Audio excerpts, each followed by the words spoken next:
बिहार के मुख्यमंत्री नीतीश कुमार अपने पूर्व में लिए गए 2-3 फैसलों के कारण राजनीति में घिरते जा रहे हैं और उनके सामने इस बार है राजद जैसी मजबूत पार्टी और वहीं प्रशांत किशोर जैसा एक व्यापक अभियान जो उन्होंने चला रखा है जनसुराज, वह भी नीतीश कुमार के सामने एक बड़ी चुनौती प्रस्तुत कर रहा है। हम बात कर रहे हैं अभी 3 चीज़ों की बात करेंगे। पहला है जिनमें से जातीय जनगणना, दूसरी बात है आरक्षण का दायरा बढ़ाया जाना, तीसरी बात है जनसुराज अभियान के द्वारा भ्रष्टाचार के मामलों पर प्रहार किया जाना और बिहार में जो अभी भूमि का सर्वे हो रहा है उस मामले में हर जगह से खबरें आ रही है भ्रष्टाचार के। और ये 3 ऐसी चीज़ें हैं जो यदि ठीक से विरोधी उठाने लगे, विपक्षी पार्टियां इसे हवा दे दे तो सरकार के लिए संकट की घड़ी आ जाएगी जब चुनाव के वक्त सर पे हैं। ऐसे में सबसे पहले बात करें जातीय जनगणना की। जातीय जनगणना से कई जातियां बिहार की चिढ़ती थी, भले ही इसका फायदा किसी को नहीं हुआ, नुकसान किसी को नहीं हुआ। सरकार ने आंकड़े भी उस तरह से नहीं जारी किए जिस तरह से जारी किया जाना चाहिए था,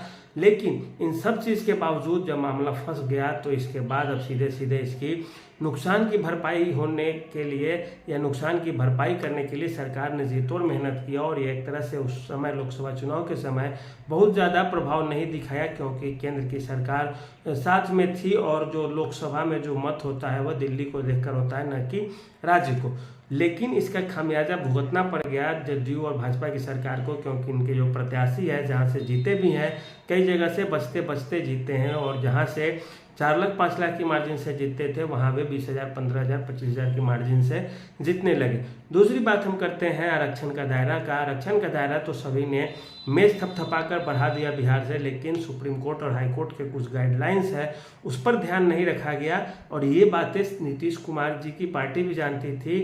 तेजस्वी की पार्टी भी जानती है और सारी पार्टियां भाजपा भी जानती है कि ये हम यहाँ से कुछ भी कर दे लेकिन आगे यह नल एंड वाइड कर देगा सुप्रीम कोर्ट और हाई कोर्ट। फिर भी इन्होंने वोट बैंक की राजनीति के लिए इस तरह का खेल खेला। खैर प्रयास तो बहुत अच्छे थे लेकिन सुप्रीम कोर्ट की कुछ गाइडलाइंस भी है उस पर ध्यान नहीं रखा गया। मामला क्या हुआ, हाई कोर्ट में जैसे ही फंसता है हाई कोर्ट रिजेक्ट कर देता है, सुप्रीम कोर्ट में फैसला जाता है और सरकार ये उम्मीद लगा के बैठती है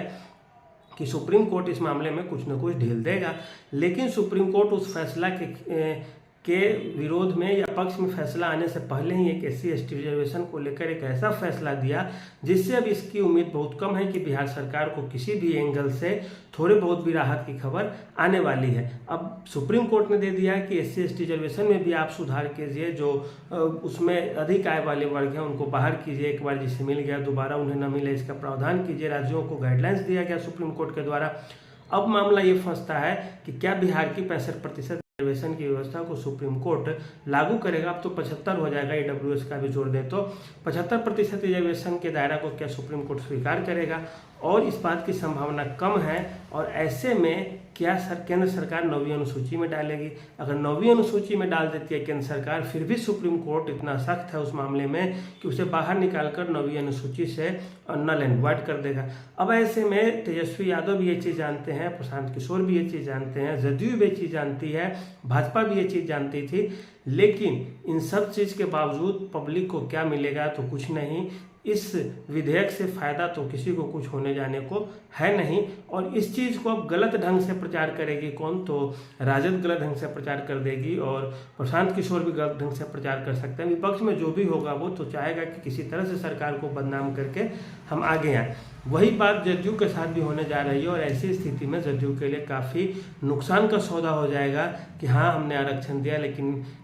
जो जदयू भाजपा की सरकार है वह इस पर कोई काम नहीं कर रही है। राजद बोलेगी ही, अभी भी बोल रही है, आगे भी बोलेगी। जनसुराज के तरफ से ही प्रशांत किशोर का भी बयान आएगा कि वो कुछ नहीं कर पा रहे हैं, ये झूठ मूठ का ढिढोरा था। और ये जो जातीय जनगणना आरक्षण है माननीय मुख्यमंत्री जी के लिए वर्तमान आने वाले सरकार में एक एंटी इनकम्बेंसी वाली हवा भी हो सकती है। शराबबंदी को लेकर पहले से ही बिहार में नाराजगी है खास करके दलित वोटरों में और जो सबसे बड़ी बात है भी भूमि का जो सर्वे हो रहा है उसमें एक खबर निकल कर सामने आ रही है कि हर जगह बिना पैसा का कोई काम हो ही नहीं रहा है। जो प्रखंड के जो कर्मचारी हैं जो इस विभाग से जुड़े हैं, राजस्व एवं भूमि सुधार के मंत्री भी कह चुके हैं कि इस विभाग में काफ़ी भ्रष्टाचार के मामले हैं और इतने ज़्यादा है जिसकी तुलना भी नहीं की जा सकती। और बात सही भी है, ज़मीन पे जो लोग जुड़े हुए हैं वो भी बता रहे हैं कि बिना 1000, 1500, 2000 दिए कोई काम नहीं होता है और अगर पैसे नहीं देते हैं तो ब्लॉकों में 10 दिन 15 दिन दौड़ा दिया जाता है और कोई 1 से 2 से 3 बार यदि ब्लॉक में दौड़ता है सुबह से शाम, तो उसे तो इसी तरह से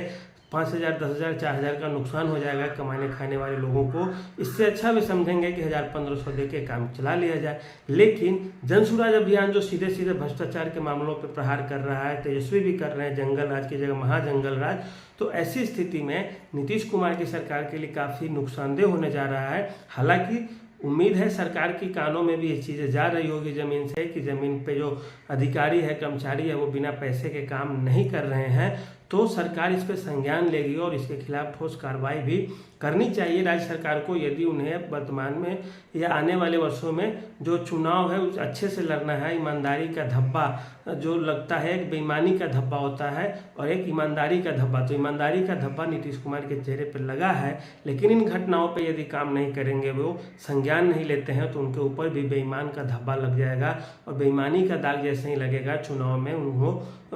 किसी भी हालत में चुनाव नहीं जीत सकते हैं अगर ऐसा हो गया तो इस चीज़ को लेकर संज्ञान लेनी चाहिए, कुछ व्यवस्था करनी चाहिए जिससे कि आम नागरिक परेशान न हो, उन्हें 1,000 1500 2,000 न देना पड़े। क्योंकि यदि व्यवस्था इसी तरह से चलती रही तो जनसुराज जैसे ही यह घोषणा करेगा कि बिहार सरकार में इतना भ्रष्टाचार है, ये है वो है, तो पब्लिक के दिमाग में सीधे स्ट्राइक करेगी कि हाँ ये सही बात है और सरकार के खिलाफ में वोट करने को मजबूर हो जाएंगे। तो इन सब चीज़ों को देख करके सरकार को संज्ञान लेनी चाहिए। अपराध के बढ़ते मामले भी एक अच्छे उदाहरण है इस चीज़ के कि सरकार के विरोध में किस तरह से माहौल पैदा हो रहा है। मुख्यमंत्री नीतीश कुमार जी व्यक्तिगत रूप से अच्छे छवि के लोग हैं, लेकिन वे भी एक चूंकि व्यवस्था के अंग हैं, इस कारण यदि व्यवस्था बदनाम होती है तो बदनाम वो भी होंगे और इसी रूप में सरकार को बचाना उनके लिए मुश्किल हो जाएगा। चाहे जो अभी चिराग पासवान है, भाजपा है, जदयू के बड़े नेता हैं संजय झा, ललन सिंह जैसे, वे सब भी एक साथ मिलकर रहे हैं, फिर भी जदयू के लिए काफ़ी मुश्किल हो जाएगा चुनाव लड़ना और चुनाव जीतना। लड़ना बड़ी बात नहीं है, चुनाव जीतना और सत्ता को बचाना एक बहुत बड़ी बात होगी। और वही स्थिति अभी बिहार में बनती जा रही है। इस पे यदि ध्यान न दिया जाए किन किन चीज़ों पे, जातीय जनगणना, आरक्षण का दायरा बढ़ाया जाना, तीसरी है भूमि सर्वे के माध्यम से जो भ्रष्टाचार के मामले बढ़ते जा रहे हैं उन पर ध्यान न दिया जाए और अपराध की जो घटनाएं बढ़ रही हैं उस पर यदि लगाम न लगाया जाए। तो कैसी लगी यह वीडियो आप हमें ज़रूर बताइएगा। आज के लिए इतना ही, धन्यवाद।